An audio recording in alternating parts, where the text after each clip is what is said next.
کہ آپ جائیں سپریم کورٹ، ٹھیک ہے، جائیں آپ جا کے وہاں پہ پٹیشن فائل کریں، بلکہ آپ کو زیادہ پذیرائی تو آپ حاصل خود ہوگی۔ کیوں نہیں بنا دیتے سپریم ہم کورٹ؟ تو خود بنائیں گے، ہم تو ان کا تو دل ہوگا جو کمیشن بنائے اس کا سربراہ شیخ رشید کو بنا دیں۔ نہیں نہیں، ان کا تو سپریم کورٹ کے سرونگ جج یا چیف جسٹس سے کہا ان گیا۔ کا تو یہ دل ہوگا نا کہ ہم سربراہ ہم سے بنائیں گے، عمران خان کو سربراہ بنا دیں گے، شیخ رشید کو بنا دیں، تب ان کی تسلی ہوگی۔ درست۔ اچھا، کب تک یہ کمیشن کا معاملہ حل ہو سکتا ہے، کب دیکھیں تک؟ جی، ہم ایک بات ہے، یہ سیاسی پوائنٹ سکورنگ اگر چھوڑیں گے، اگر سیاسی انہوں نے گیم کھیلی تو سیاسی کھلاڑی ہم بھی ہیں۔ ٹھیک ہے، اگر یہ دھرنا دیں گے نا رائے ونڈ، تو بنی گالا کا کٹا جو ہے کمیشن کب تک قائم ہو سکتا ہے؟ کمیشن تو اب اس پہ ہم ان کے ساتھ بیٹھ کے بات بھی کر سکتے ہیں، اگر یہ اپوزیشن کے ساتھ بیٹھ سکتے ہیں آپ لوگ؟ بالکل بیٹھنے کے لیے تیار ہے، کیونکہ اپوزیشن نے جب سے ان کی اپوزیشن میں کچھ سیاسی پارٹیوں نے ان کی بات کو میچورٹی نہیں کہا، یہ استعفے لے کر گئے تھے سارے تحریک انصاف والے کہ جی ہم استعفے دیتے ہیں، انہوں نے کہا کہ کوئی استعفیٰ نہیں دینا، کنسنسس ہی نہیں ہو سکا، کیونکہ ان کا جو سارا سلسلہ طریقہ کار ہے وہ ذرا اممیچور ہے۔ اگر یہ میچورٹی کی بات کریں گے، ٹیبل پہ بیٹھیں، اپنی ٹی او آرز لے آئیں۔ اوکے، ہم بیٹھ کے اچھا آپ سے جاننا چاہیں گے، جو خان صاحب نے تحقیقاتی کمیشن قائم کرنے سے متعلق تجاویز دی ہیں اور خود بھی انہوں نے کہا ہے کہ وہ کمیشن کے سامنے پیش ہونے کو تیار ہیں، حکومت ان تجاویز کی روشنی میں اگر کمیشن قائم کر دیتی ہے پھر پاکستان تحریک انصاف کا کیا موقف ہوگا؟ دیکھیں، ہم تو اس کی پراپر انویسٹیگیشن چاہتے ہیں۔ یہ جس طریقے سے شریف خاندان نے ٹیکس سے بچنے کے لیے اور مریم نواز شریف نے اس کو ڈینائی کیا، حسین نواز جو ہے انہوں نے یہ کہہ دیا کہ وہ بالکل اون کرتی ہیں، اور الیکشن کمیشن میں انہوں نے کوئی یہ چیزیں ڈکلیئر نہیں کی، ان کی کتنی کمپنیز ہے باہر، کتنے ان کے اپارٹمنٹس ہیں، پارک لین میں ان کے اپارٹمنٹس ہیں، بی بی سی کی ڈاکیومنٹری ان کے اوپر بنی ہوئی ہے، ریمنڈ بیکر کی ان کے اوپر کتاب ان کی کرپشن، نواز شریف کی کرپشن کے اوپر ہے، تو وہ تو تحریک انصاف نے تو نہیں بنائی۔ تو یہ ساری چیزیں بیرونی جو ممالک کے اخبارات ہیں ان میں ہیں۔ تو ہم تو یہ کہتے ہیں کہ نواز شریف جو ہیں وہ ایک تو ان کو فوری طور پر استعفیٰ اخلاقی طور پر دینا چاہیے اگر ان میں کوئی اخلاق ہوں، کیونکہ ان کی بیٹی، انہوں نے ابھی تک الیکشن کمیشن کے اساس جو انہوں نے پیپرز فائل کیے اس میں یہ لکھا ہی نہیں کہ ان کے اتنے آف شور کمپنیز ہیں۔ مریم نواز شریف جو ہیں ان کے جو ہسبینڈ ہیں صفدر صاحب، انہوں نے اپنے الیکشن لڑتے وقت انہوں نے کوئی یہ ساری چیزیں جو چھپائی ہیں کہ میری بیگم کے پاس کچھ بھی نہیں، انہوں نے کہا کہ کوئی ان کے پاس ایک گاڑی ہے، اس کے علاوہ کچھ بھی نہیں ہے۔ تو یہ قوم کے آپ کے لیڈر ہیں، یہ آپ کے حکمران ہیں، یہ آپ کے ٹیکس کے پیسوں کے رکھوالے ہیں، یہ ایسے حکمران جو عوام، ابھی 7.5 بلین ڈالرز جو ہے وہ بیرون ملک انویسٹمنٹ ہوئی ہے، تو یہ آئی ایم ایف کا قرضہ خدا جانے وہ آ جاتا ہے، پھر کہاں پہ انویسٹ ہو جاتا ہے یہ تو ہمیں پتہ نہیں ہے۔ تو ہم تو یہ سب ایک بیسک کویسچن میں ان سے یہ کرنا چاہوں گی کہ ہم یہ کہیں کہ چودھری شوگر ملز جو کہ نواز شریف صاحب کی جو ملکیت ہیں اور رمضان شوگر مل جو کہ شہباز شریف کی ملکیت ہے، ان کی بیلنس شیٹ ذرا قوم کے سامنے لے کے آئیں کہ کب کتنا منافع ہوا، کب آپ نے کتنا ٹیکس دیا، اور یہ پیسہ ہے یہ کہاں پہ گیا۔ راجہ صاحب، ناظرین یہاں پر ایک بریک لیں گے اور بریک کے بعد بات کریں گے پاک بھارت تعلقات کے حوالے سے۔ Stay with us.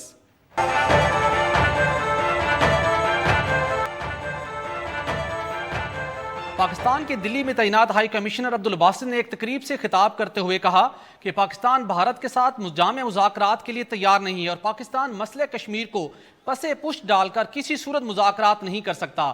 ان کا کہنا تھا کہ پاکستان میں ہندوستان سے مذاکرات کے لیے اتفاق رائے موجود ہے، اور ایک ایسے وقت میں جب پٹھان کوٹ حملے پر پاکستان کی تحقیقاتی ٹیم دورہ مکمل کر کے پاکستان واپس آ چکی ہے اور رواں سال کے آخر میں پاکستان سار کانفرنس کی سربراہی کرنے جا رہا ہے۔ ایسے حالات میں پاکستان اور بھارت کے تعلقات پر جمی برف کب اور کیسے پگھلے گی، اور اس کے ساتھ ساتھ بھارت کو مذاکرات کی میز پر لانا کتنا مشکل کام ہے، اس حوالے سے ہم بات کریں گے۔ جوائن کی ہے پاکستان کے سابق سیکرٹری خارجہ عزیز احمد خان صاحب نے۔ عزیز احمد خان صاحب، جاننا یہ چاہیں گے کہ عبدالباسط خان صاحب کے اس بیان کو آپ کس نگاہ سے دیکھتے ہیں، اور اس کے بعد بھارت کو کس طریقے سے مذاکرات کی ٹیبل پر لایا جا سکتا ہے؟ دیکھیں، سب سے پہلی چیز تو یہ ہے کہ جس چیز پہ کنٹروورسی بنی ہے اور جو کہ انڈین میڈیا نے اچھالا ہے، وہ باسط صاحب نے ریمارکس میں اپنے کہا تھا کہ یہ مذاکرات جو ہیں سسپینڈڈ ہیں، تو اس پہ وہاں پہ لے ہوئی ہے۔ تو انہوں نے میرے اپنے خیال میں انہوں نے جو ہے حقیقت بیانی کی ہے کہ بھئی آج کل مذاکرات نہیں ہو رہے ہیں۔ اگر مذاکرات نہیں ہو رہے ہیں تو اس کا مطلب ہے سسپینڈڈ ہیں۔ انڈیا نے کہ میڈیا نے اس کے اوپر بہت زیادہ وہ شور مچایا ہوا ہے کہ انہوں نے یہ کہا ہے کہ مذاکرات جو ہے وہ ہوں گے نہیں، اور اس طرح کا رنگ دینے کی کوشش کی ہے۔ تو وہ میرا خیال میں جو باسط صاحب نے کہا ہے وہ حقیقت بیانی کی ہے کہ ظاہر ہے کہ جب سے مودی گورنمنٹ آئی ہے کئی دفعہ یہ اس بات چیت کا اعادہ ہو چکا ہے کہ جی مذاکرات جلد شروع ہوں گے، سیکرٹری خارجہ دونوں ملکوں کے ایک دوسرے سے کانٹیکٹ میں ہے اور ڈیٹ فکس کرنا کی بات ہو رہی ہے اور عنقریب شروع ہو جائیں گے، لیکن کسی نہ کسی وجہ سے وہ شروع نہیں ہو پاتے. تو میرا خیال ہے باسط صاحب نے اس چیز کے اوپر آبزرویشن کی تھی کہ وہی اس وجہ سے یہ تعلقات سسپینڈڈ ہے. کہنے کا مقصد ان کا یہی تھا کہ جی جتنے جلدی مذاکرات شروع ہوں اتنا بہتر ہے. رائٹ. خان صاحب، عبد الباسط صاحب کے بعد دفتر خارجہ کی جانب سے بھی یہ بیان آیا کہ جب پٹھان کوٹ پر حملے کے حوالے سے پاکستانی ٹیم بھارت پہنچی تحقیقات کے لیے تو اس کے ساتھ بڑا محدود تعاون کیا گیا. کیا آپ سمجھتے ہیں کہ پٹھان کوٹ حملے کے باعث پاک بھارت تعلقات شروع ہونے میں دوبارہ سے یہ معاملہ ایک رکاوٹ ہے پٹھان کوٹ کا حملہ، اور اس کے بعد دیر پا امن کے لیے کوئی شارٹ کٹ بھی موجود نہیں ہے؟ کس نگاہ سے دیکھتے ہیں آپ اس معاملے کو؟ دیکھیے، جہاں تک پٹھان کوٹ کا تعلق ہے اس میں پاکستان نے پوری کوآپریشن ایکسٹینڈ کی ہے اور میرے خیال ہے دونوں ملکوں نے میچورٹی کے ساتھ اس سبجیکٹ کو ٹیکل کرنے کی کوشش کر رہے ہیں، حل کرنے کی کوشش کر رہے ہیں. اور ہماری جوائنٹ انویسٹیگیشن ٹیم کا وزٹ جو ہے وہ بھی اسی بات کی ایک کڑی ہے کہ بھئی اگر انڈیا نے ان کو آنے کی اجازت دی ہے تو اس کا مطلب یہ ہے کہ انڈیا نے بھی ایک مثبت رویہ اختیار کیا ہے اس سلسلے میں. تو اس سے ہمیں بلڈ کرنا چاہیے. اب یہ جوائنٹ انویسٹیگیشن ٹیم وہاں گئی تھی، وہ آ کے اپنی رپورٹ پیش کرے گی، حکومت اس کو ایگزامن کرے گی. مجھے رپورٹ کی ڈیٹیلز نہیں معلوم ہے اور میں میڈیا کی رپورٹس کے اوپر اپنے اوپینین کو نہیں بیس کروں گا جب تک کہ ایکچوئل پتہ نہ چلے، کہ ان کی طرف سے سٹیٹمنٹ نہ آئے کہ بھئی کیا کیا انہیں اس میں کوآپریشن ملا ہے اور کیا کیا خامیاں رہ گئی ہیں. بہرحال جو کچھ بھی ہے کوشش یہی ہونی چاہیے کہ دونوں سائڈ جو ہیں مل کے کوشش کریں کہ اس مسئلے کا حل کیا جائے، کیونکہ ٹیررزم جو ہے دونوں کے لیے ایک چیلنج ہے اور آج کی دنیا میں دونوں کو مل کے اور کوآپریٹ کر کے اس کو ٹیکل کرنا ہے، نہ کہ ایک دوسرے کے خلاف بیان بازی کر کے. خان صاحب، لیکن ایک جانب آپ یہ کہہ رہے ہیں، دوسری جانب بھارت مسئلہ کشمیر کے حوالے سے بڑی ایک واضح پوزیشن لے چکا ہے. بھارت کا کہنا ہے کہ اس معاملے میں کوئی تیسرا فریق اسے قبول نہیں ہے. تو پھر کس طریقے سے پاکستان اور بھارت مذاکرات کو شروع کریں اور پاکستان جس طرح چاہتا ہے کہ مسئلہ کشمیر بھی اس ایجنڈے میں سر فہرست ہوگا؟ دیکھیں، جو بھی پروگرام ابھی بھی طے ہوا ہے، جو کمپریہنسو ڈائیلاگ پروسیس کے متعلق بیان ہوا تھا جب سشما سوراج صاحبہ یہاں تشریف لائی تھی، ان کی فارن منسٹر، اس وقت بھی بات ہوئی تھی کہ تمام مسائل کے اوپر گفتگو ہوگی بشمول مسئلہ کشمیر کے. پاکستان نے اس بات سے نہیں کہا ہے کہ ہم کشمیر کا مسئلہ نہیں ڈسکس کر سکتے. ہمارا موقف یہ ہے ضرور کہ اگر کوئی تھرڈ پارٹی کی وجہ سے یہ حل ہو سکتا ہے تو ہم اس کے لیے بھی تیار ہیں. ہندوستان اس کے لیے تیار نہیں ہے. تو فی الحال اگر ہندوستان اس کی تیار نہیں ہے تو ہم بائی لیٹرلی مذاکرات کے لیے بھی تیار ہیں. مقصد تو یہ ہے کہ مذاکرات کسی طرح شروع ہو، بات چیت شروع ہو تاکہ اس مسئلے کا حل تلاش کیا جا سکے. پاسٹ میں بھی سن 2004 سے کافی مذاکرات ہو چکے ہیں مسئلہ کشمیر کے اوپر، چھوٹی بہت سی بی ایمز کے فارم میں اس پہ پیش رفت بھی ہوئی ہے، لیکن ایک سیٹلمنٹ کے لیے آگے بڑھنا ہے اور اس کے لیے بات چیت ضروری ہے. تو جب بھی ہندوستان تیار ہے، پاکستان بائی لیٹرلی بھی اس پہ گفتگو کرنے کے لیے تیار ہے. اور جو فیصلہ ہوا تھا اس میں بھی جو کمپریہنسو ڈائیلاگ کا، اس میں ہندوستان نے ایڈمٹ کیا ہے کہ ہاں کشمیر پہ بھی ہم بات چیت کریں گے.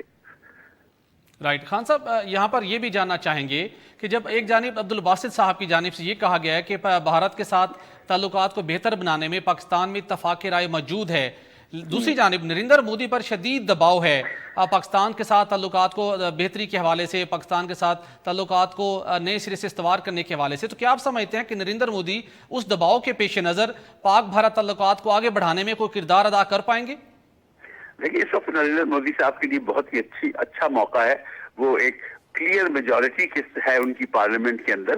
ان کے اوپر وہ پریشرز نہیں ہیں جو پچھلی حکومتوں کے اوپر تھے. مثلا کانگریس کی جو 10 سال کا دور رہا ہے اس میں ان کی چونکہ کوalition پالیٹکس تھی تو وہ اتنا بولڈلی آگے نہیں بڑھ سکتے تھے جتنا کہ یہ حکومت کر سکتی ہے. اور پاسٹ میں کانگریس کی حکومت سے پہلے جب بی جے پی کی این ڈی اے کی حکومت تھی، جب اٹل بہاری واجپئی صاحب وزیر اعظم تھے اور جو کہ اس پارٹی کے مینٹور ہیں، گرو ہیں، بڑے لیڈر سمجھے جاتے ہیں بی جے پی کے، انہوں نے بھی کشمیر کے مسئلے کی طرف پیش رفت کرنے کی کوشش کی تھی.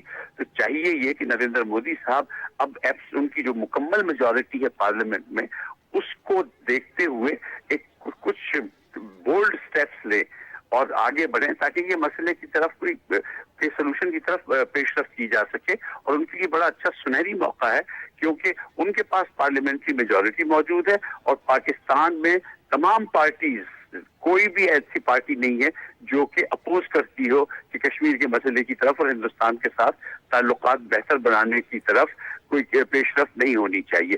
سب اس پیش رفت کو سپورٹ کرتے ہیں. ایک بہت ہی اچھا موقع ہے یہ ہمارے بائی لیٹرل ریلیشن. ٹھیک, خان صاحب آپ کا بہت شکریہ. یہاں پر ایک بریک لیں گے اور بریک کے بعد بات کریں گے بلوچستان میں ینگ ڈاکٹرز ایسوسی ایشن کی جانب سے ہڑتال کے معاملے کی. ہمارے ساتھ رہیے گا.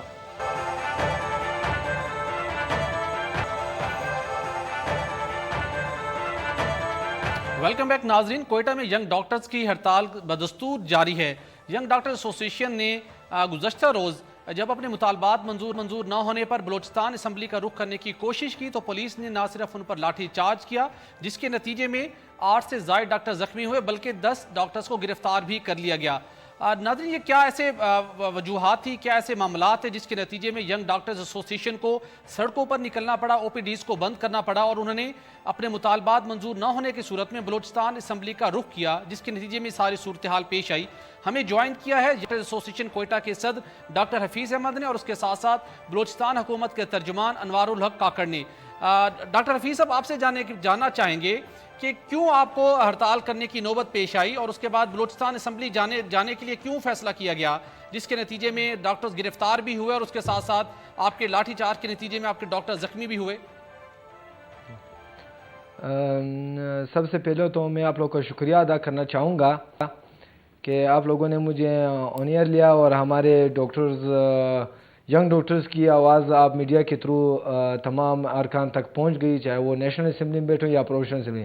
سر, سب سے پہلے تو میں یہ کہوں گا کہ ینگ ڈاکٹرز ایسوسی ایشن اپنے مطالبات کے حق میں بے شک نکلی تھی. مطالبات ان کے کیا تھے, پہلے تو یہ بات ہونی چاہیے کیونکہ مطالبات میں تھے کیا. ہمارے مطالبات تقریباً 2.5 سال حکومت کو گزر چکے ہیں. ان 2.5 سال میں ہم کئی بار حکومت کے ارکان سے بھی مل چکے ہیں. ہماری سٹارٹنگ ڈیمانڈز یہ تھی کہ ٹرشری کیئر ہاسپٹلز, سول اور بی ایم سی جو کوئٹہ میں واقع ہے, اس میں بیسک فیسلٹیز دی جائیں. سر, اکثر ہمارے پاس پیشنٹ آ جاتے ہیں, ہمیں ان کے ساتھ جھگڑا کرنا پڑتا ہے, وہ ہمیں ڈانٹتے بھی ہیں, ڈبٹتے بھی ہیں, اور ایز اے ڈاکٹر ہیپوکریٹک اوتھ ہم نے لی ہے کہ ہم نے پیشنٹ کو سرو کرنا ہے. میرے ہاتھ میں جب انویسٹیگیشن کی فیسلٹیز نہیں ہوں گی 24 آور, میرے پاس جب ایم آر آئی سی ٹی اسکیننگ کے لیے کچھ ہوگا ہی نہیں تو میں پیشنٹ کو فیسلیٹیٹ کیسے کروں گا. کوئی ہم حکیم تو نہیں ہے. تو اس حوالے سے ہمارے مطالبات تو پہلے بھی تھے, لیکن 7 اپریل کو ورلڈ ہیلتھ ڈے کی مناسبت سے ہم نکلے تھے صرف ایک یادداشت دینے کے لیے. اپنے پچھلے ڈیمانڈ جو درینہ مطالبات ہیں, ان درینہ مطالبات میں 6 مہینے سے, کسی کو 9 مہینے سے, کسی کو 8 مہینے سے تنخواہیں نہیں ملی تھی. لیکن ان تنخواہوں کے عوض ہم نے کبھی ایسی اسٹرائک بھی اعلان نہیں کیا جس سے عوام سفر ہو. ہم ان روڈ پہ نکلے عوام کے لیے کہ تقریباً فیسلٹیز تو دی جائیں اور اپنے مطالبات کی ایک یادداشت پیش کر دیں اسمبلی کے سامنے. جب ہم یہاں سے نکلے, پہلے تو انہوں نے ہمیں کہا کہ آپ کو جانے نہیں دیں گے, پھر بعد میں ہمیں جب جانے دے دیا تو ہم یہ سمجھے کہ یہ لوگ جانے دیں گے ہمیں. جب ہم نے جی پی او چوک تک پہنچے تو وہاں پر انہوں نے ہمیں روکنے کی کوشش کی, ہم رک گئے. انہوں نے کہا منسٹر آئیں گے آپ کے پاس باقی لوگ آئیں گے, آپ یہیں پہ بیٹھ جائیں. رائٹ. انوار اور کاکڑ صاحب, آپ سے جاننا چاہیں گے کہ ینگ ڈاکٹرز ایسوسی ایشن کا جو وفد تھا جب بلوچستان اسمبلی کی جانب جا رہا تو ان پہ لاٹھی چارج کی نوبت کیوں پیش آئی, اور اس کے بعد 6-8 ماہ سے تنخواہیں نہیں دی جا رہی بلوچستان حکومت کی جانب سے. زہری صاحب جب سے آئے انہوں نے اس معاملے کو حل کرنے کے لیے کیا کوشش کی, کیا اقدامات کیے؟ بہت شکریہ جی. یہ ناخوشگوار واقعہ کل کوئٹہ میں پیش جو آیا ہے, مجھے بھی اس کے متعلق علم اس واقعہ کے وقوع ہونے کے بعد میرے علم میں یہ بات آئی. ہوا یہ کہ کوئی رات کے قریب ہمیں یا شام کے قریب ہمیں 5-5:30 کے قریب میری نالج میں, میری نوٹس میں بھی یہ چیز آئی کہ کچھ ایجوکیشن پہ تھے ڈاکٹرز حضرات, وہ اپنی پروٹیسٹ رجسٹر کرا رہے تھے اور اس میں یہ بیٹنگ چارج وغیرہ کا معاملہ نوبت اس تک پہنچی ہے. ساتھ میں غالباً کوئی ایک اور ریلی بھی تھی جو کہ انجمن تاجران کی تھی, لیکن یہ ناخوشگوار واقعہ ان کے ساتھ پیش آیا. اس کانٹیکس میں, اس بیک گراؤنڈ میں چیف منسٹر صاحب نے ایک کمیٹی وہیں پہ کانسٹیٹیوٹ کی. وہ چونکہ شہر سے باہر تھے جو ہمارے ہوم منسٹر صاحب اور ہیلتھ منسٹر صاحب جو ہیں ان پہ کمپرائزڈ تھی، اور رات کو ہی آئی جی پولیس کے آفس میں ایک اجلاس اس سلسلے میں بلایا گیا۔ میں بذات خود اٹینڈی تھا اس اجلاس کا، تو وہاں پہ انتظامیہ سے جب ہماری بات ہوئی، کمشنر وہاں موجود تھے، ڈپٹی کمشنر صاحب موجود تھے جو موقع پہ موجود افراد تھے، انہوں نے پوری رودات جب سنوائی، اس کے تحت ہم اس نتیجے پہ پہنچے ہیں، جو کہ فارمل انکوائری نہیں ہے، یہ انیشل ڈسکشن کے نتیجے کی آبزرویشن آپ کو دے رہا ہوں، کہ موقع پہ غالباً پولیس کے کوئی ایس ایچ او صاحب تھے اور ینگ ڈاکٹرز میں کچھ تلخ کلامی ہوئی جو ہاتھا پائی تک اس کی نوبت پہنچی، جس کے نتیجے میں ایک ڈاکٹر ہمارا جو بھائی تھا وہ بھی زخمی ہوا، 2-3 ڈاکٹر زخمی ہوئے، ایک ذرا ڈاکٹر اسد صاحب جو تھے وہ زیادہ شدید زخمی تھے، اور کچھ گرفتاریاں بھی انہوں نے کی تھی، اور پولیس کا جو ایس ایچ او تھا وہ بھی زخمی ہوا تھا، اس کی بھی مار پیٹ کی۔ کاکڑ صاحب یہ جاننا چاہیں گے کہ نوبت یہاں تک پہنچی کیوں؟ 6-8 ماہ سے تنخواہیں نہیں دی جا رہی تھی، تنخواہوں کے بندش کا کیا ماجرا ہے؟ مجھے آپ موقع دیں، یہ ہمارے بچے ہیں، ینگ ڈاکٹرز جو ہیں یا پولیس والے ہیں، حکومت ان کو ایز اے فیملی اون کرتی ہے۔ میں ایکسپلین کرتا ہوں، جو ظاہر ہے میں نے بھی اس کے بعد پوری انکوائری کی ہے ڈپارٹمنٹ سے بھی ریلیونٹ، اور جو چیز انفارمیشن ہمارے پاس ہے وہ میں آپ کے ساتھ شیئر کرتا ہوں۔ ان کے ایک اسٹائپنڈ کا ایشو تھا جو کہ ہیلتھ ڈپارٹمنٹ نے وہ اسٹائپنڈ کا ایشو ریزالو کیا اور فائنانس نے اس کو جاری کر دیا تھا۔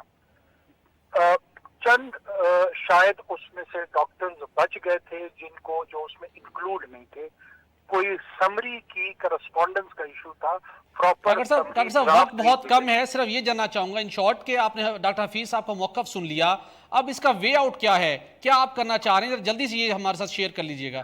یہ کل رات ہم نے جناب جو زخمی ڈاکٹر تھے ان کو prime minister secretariat, federal interior minister, principal secretary to prime minister, ان تمام کو انوالو کر کے سیسنا منگوایا، ان کو ایویکویٹ کر کے ٹرانسپورٹ کیا کراچی تاکہ ان کو بیسٹ اویلیبل علاج مل سکے۔ ڈاکٹر حفیظ صاحب آپ سے جاننا چاہیں گے، اب آپ نے سارا معاملہ جان لیا، اب آپ کیا کر سکتے ہیں؟ نواب صاحب نے کمیٹی کانسٹیٹیوٹ کی ہوئی ہے اور وہ وی آر ویٹنگ کہ یہ ہمارے۔ ڈاکٹر حفیظ صاحب اب آپ سے جاننا چاہیں گے کہ حکومت کا موقف آپ نے سن لیا، مریضوں کو مشکلات کا سامنے، اب آپ درمیانی راستہ کیا ہے آپ کے پاس؟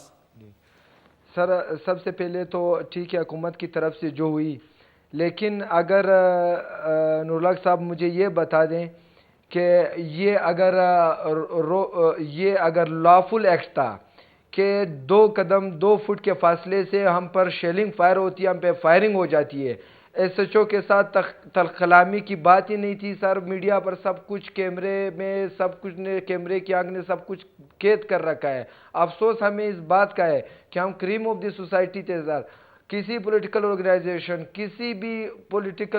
کی جو ریلی ہوئی ہے آج تک امریت میں ایسا مظاہرہ ہمیں نہیں ملا، ہمیں کوئی چیز ایسے ڈاکٹر صاحب حل بتائیے، ڈاکٹر صاحب حل کیا ہے؟ ڈاکٹر صاحب حل بتائیے، صرف 30 سیکنڈ آپ کے پاس، حل کیا ہے؟ آپ شیل بھی فائر کرتے ہیں تو آپ 35 اینگل کی ڈگری پہ فائر کرنا ہوگا آپ کو، تاکہ ڈاکٹر حفیظ صاحب آپ کا بہت شکریہ۔ ناظرین آپ نے جانا کہ ینگ ڈاکٹرز کے حوالے کے مسائل کے حوالے سے بھی، اور اس کے ساتھ ہم نے بات کی آج کے پروگرام میں کہ پاناما لیکس کے حوالے سے جو انکوائری کمیشن کے حوالے سے حکومت اقدامات کر رہی ہے، اپوزیشن اسے مسترد کر چکی ہے، اور تحریک انصاف اس معاملے کو لے کر سڑکوں پہ آنے کی تقریباً تیاری کر چکی ہے۔ آج کے پروگرام کا وقت ختم ہو جاتا ہے، ہمیں اجازت دیجیے، کل آئندہ ہفتے دوبارہ ملاقات ہوگی۔ اللہ حافظ۔